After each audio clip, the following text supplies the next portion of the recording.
State Commissioner for Women Affairs and Social Welfare, Mrs. Ifeoma Binabo, who thanked Mrs. Etiaba for her legacies in service as the first female governor, during which she signed the Child Rights Law, urged women as agents of change to take the knowledge of Child Rights Law down to the grassroots, warning that ignorance of the law is not an excuse upon arrest for engaging in child labor.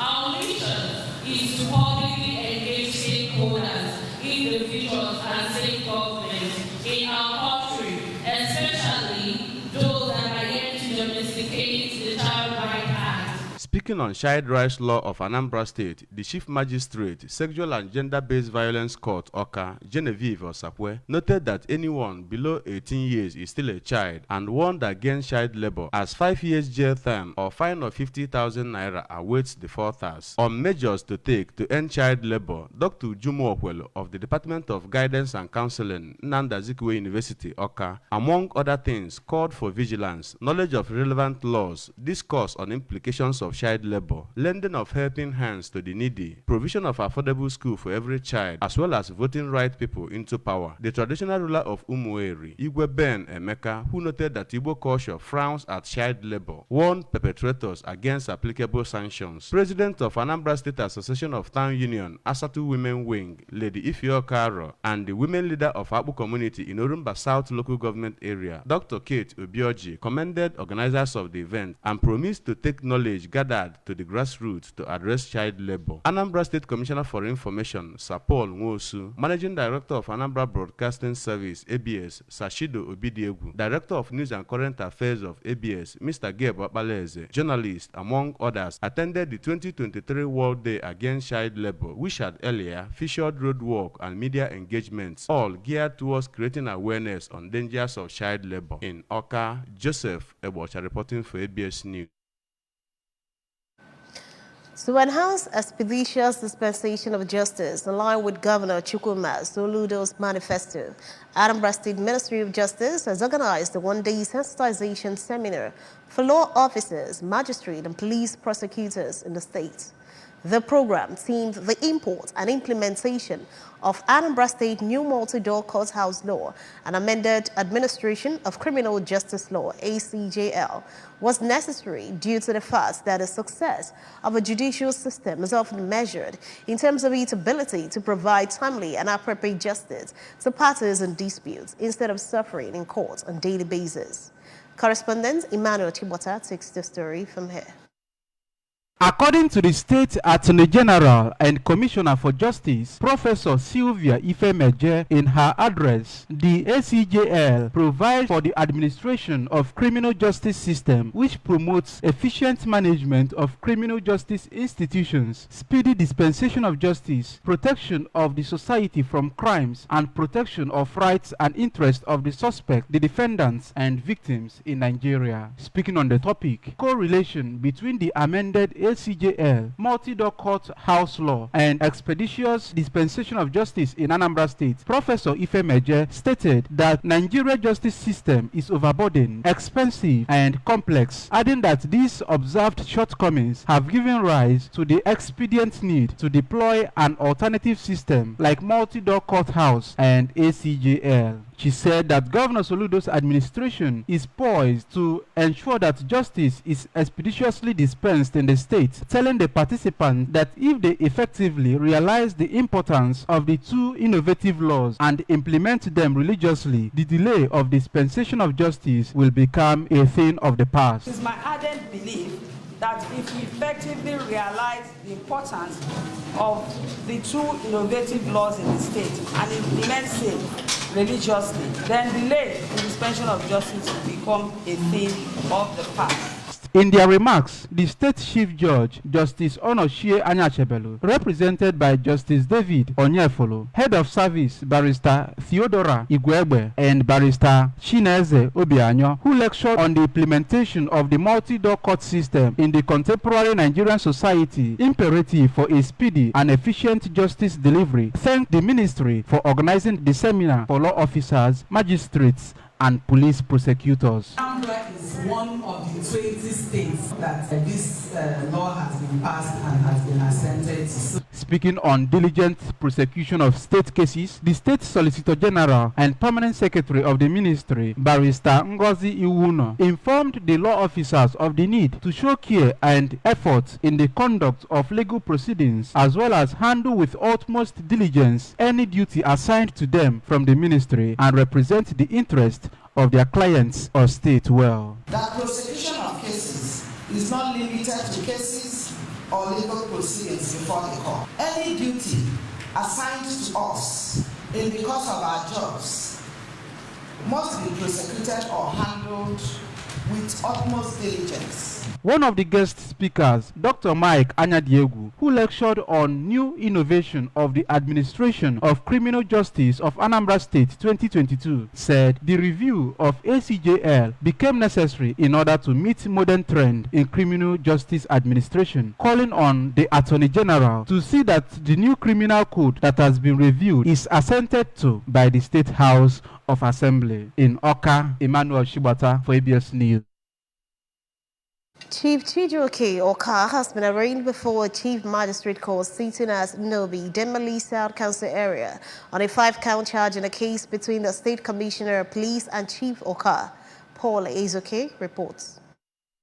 According to charges read to Chief Oka, he was arraigned before the court for attempting to commit felony by inducing one Miss Victoria Mbashu to make a title document of a land in his favor with intent to fraudulently convert the property to his own. He was also charged conspiring to commit misdemeanor through forceful entering of a property belonging to Mr. Bonaventure Ezekwena, again for willful and unlawful damage of a property worth at 10 million naira belonging to Mr. Bonaventure Ezekwena, and giving false information to the Inspector General of Police and his investigating police officers that he duly purchased a land for one Miss Victoria Mbashu, which he knew was false, with the intent to deceive the police to use his powers against Miss Victoria Mbashu and Mr. Bonaventure Ezekwena. Chief Oka pleaded not guilty to all the charges against him, and the court, presided over by Chief Magistrate Ken Woye, granted him bail of 200,000 naira with one choti who resides within the jurisdiction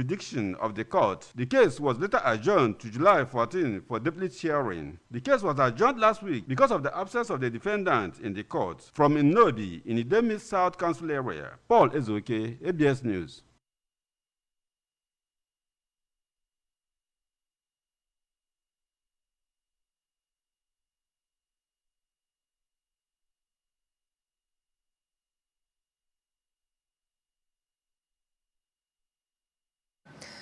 As a means of empowering the less privileged in the society through increasing healthcare access, John and Lucy Umenwa Foundation, a non-governmental organization, has donated medical equipment and drugs worth 2 million naira to the 3 primary healthcare centers in Ibuku community, Agwata Council area, Obiono, Ngo, and Ihiti. Primary healthcare centers are the 3 beneficiaries of the foundation's generosity as the distribution of the drugs and equipment took place at Ngo Primary Health Care Center. Emmanuel Chibata takes the story from here.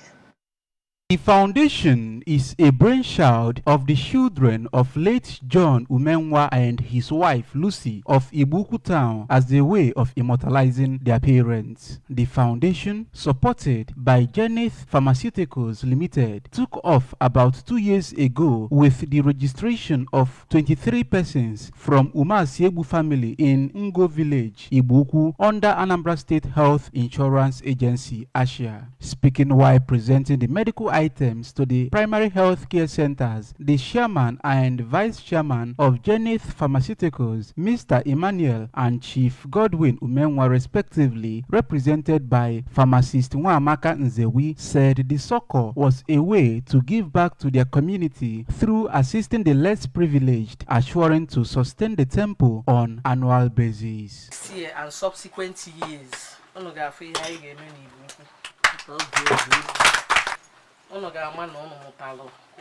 I'm speaking on their behalf, and I know what they can do.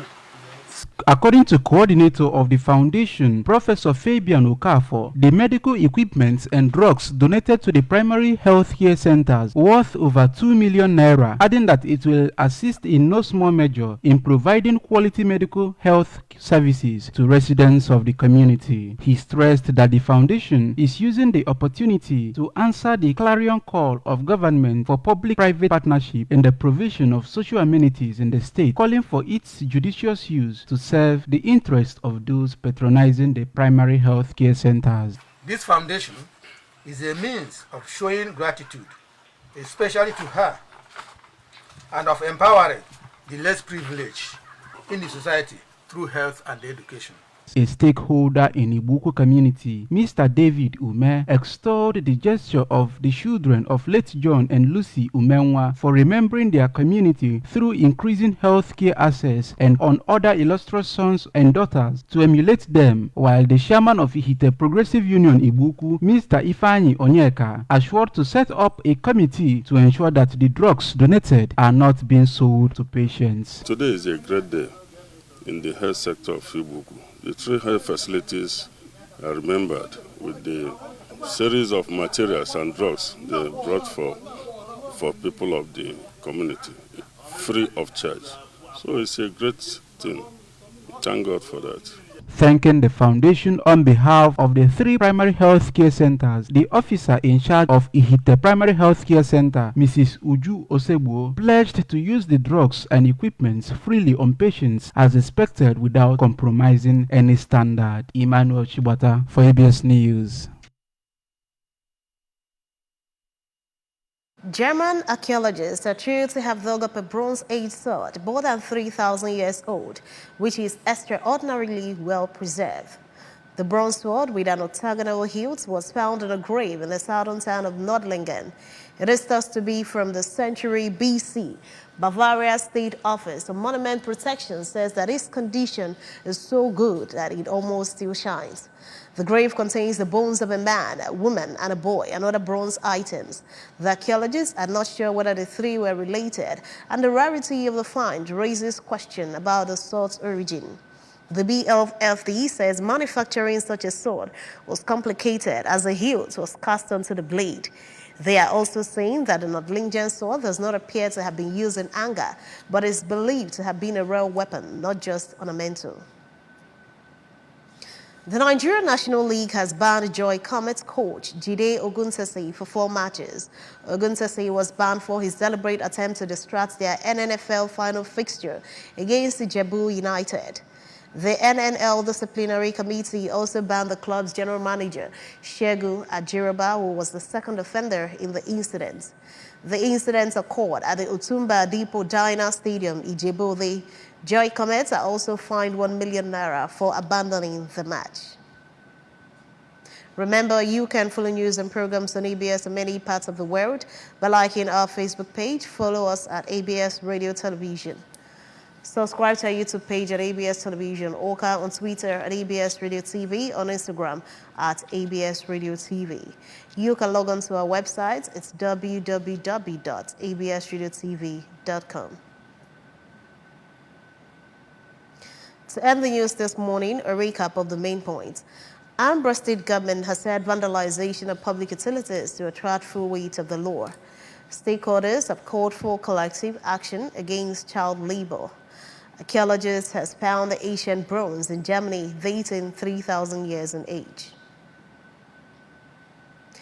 Governor Chukwuma Soludo has called for a total turnaround maintenance of Anambra State economy and promotion of core Igbo values. Let's give him maximum support for the task ahead. And that ends the breakfast news at this time on ABS Television. Thanks for watching. I am Priska Wongo. Good morning and happy Sunday.